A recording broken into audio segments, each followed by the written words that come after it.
Hi there, this is Anoksha and I am from Communication Design second year. I wanted to share my experience regarding the recent workshop that we had of design thinking that was taken by Atul and Mohan, which turned out to be both enjoyable and enlightening. Design thinking, a non-linear process, involves 5 key emphases: empathize, design, ideate, prototype and test. The fascinating part was that we managed to navigate through all of these stages in just one day.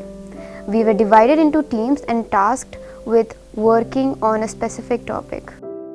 One of the most valuable lessons we took away from this workshop was effective time management. Despite the time constraints, we successfully completed each stage, culminating in a process solution and a corresponding prototype by the end of the day.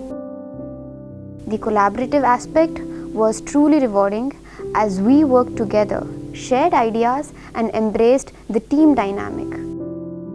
That not only enhanced our understanding of design thinking but also emphasized the importance of teamwork and creativity.